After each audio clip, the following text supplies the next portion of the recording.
Selamat datang di tutorial surveillance gizi melalui elektronik pencatatan dan pelaporan gizi berbasis masyarakat atau EPPGBM. Siklus surveillance gizi terdiri dari 3 komponen, yaitu assessment, analisis, dan aksi. Asesmen data dilakukan dari Posyandu dengan melakukan penimbangan berat badan dan pengukuran panjang atau tinggi badan balita. Data yang sudah didapat dicatat di register yang selanjutnya di-entry ke dalam EPPGBM. Untuk masuk ke EPPGBM, kita bisa ketik sigiziterpadu.gizi.kemkes.go.id di halaman browser, maka akan muncul dashboard informasi gizi, lalu klik tombol login EPPGBM.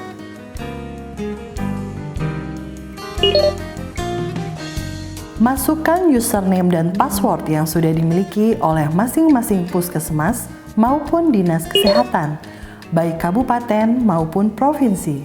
Ada beberapa modul yang ada di sistem informasi gizi terpadu, yaitu modul EPPGBM, modul laporan rutin, dan manajemen data. Untuk input data balita individu by name by address, kita bisa klik modul EPPGBM.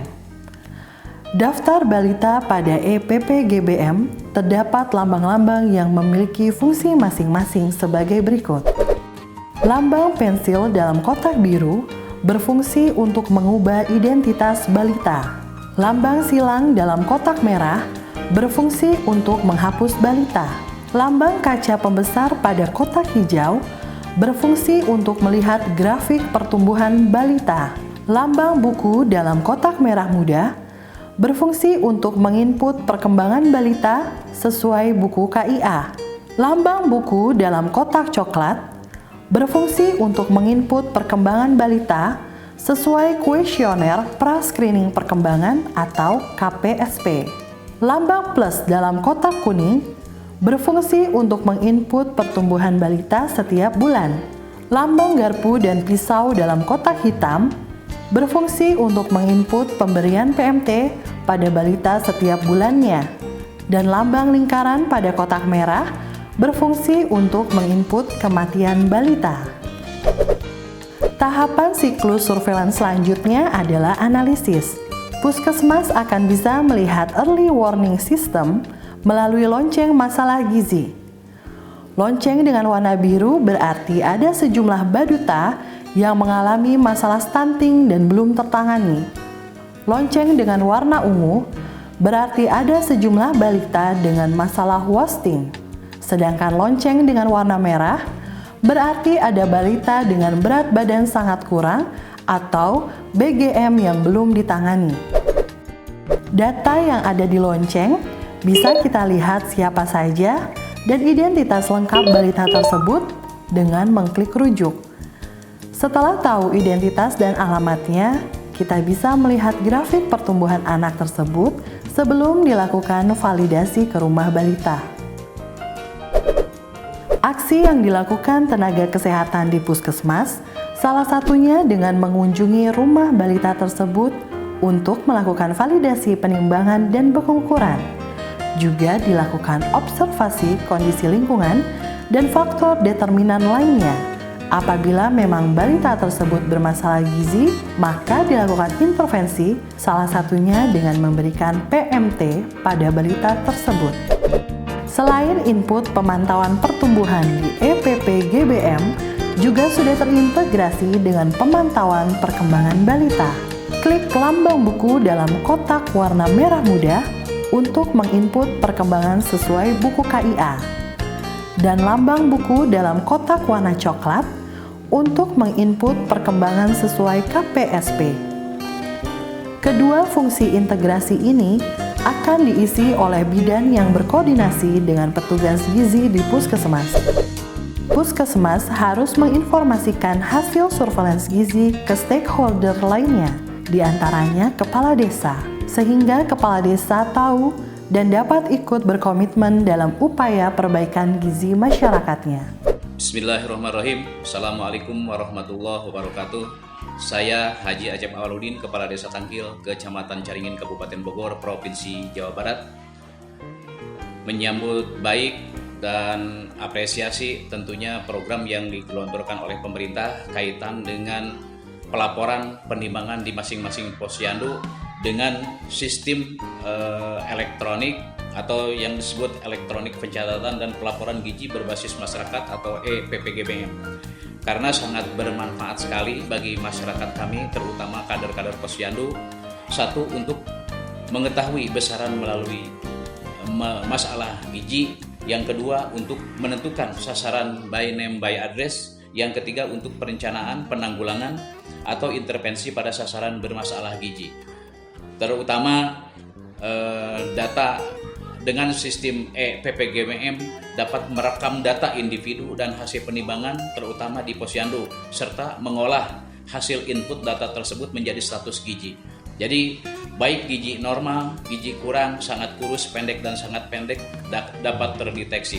Oleh karena itu, kegiatan tersebut akan lebih efektif untuk menakar besaran alokasi dana desa untuk kegiatan di posyandu dan penanggulangan masalah gizi dan khususnya mencegah stunting. Oleh karena itu, kami pemerintah Desa Tangkil, Kecamatan Caringin, Kabupaten Bogor, Provinsi Jawa Barat berkomitmen ke depan kami akan berkomitmen meningkatkan lagi penanganan masalah peningkatan gizi masyarakat, dan insya Allah Desa Tangkil akan bebas stunting.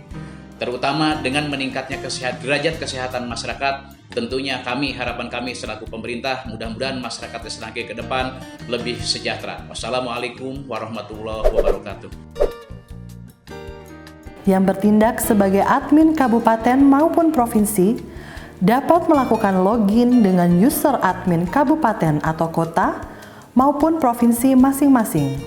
Laporan balita berdasarkan status gizi dilihat melalui menu laporan.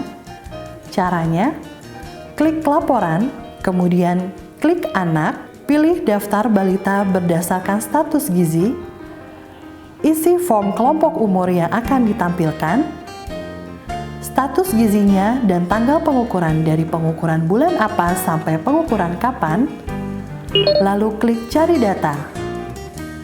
Maka akan tampil daftar balita yang mempunyai status gizi sesuai yang ingin kita tampilkan.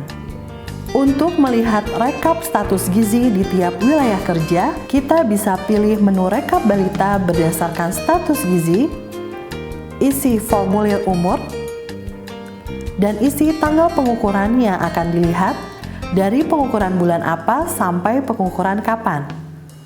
Maka akan terlihat rekap status gizi tiap-tiap wilayah berdasarkan indeks berat badan menurut umur, tinggi badan menurut umur, dan berat badan menurut tinggi badan.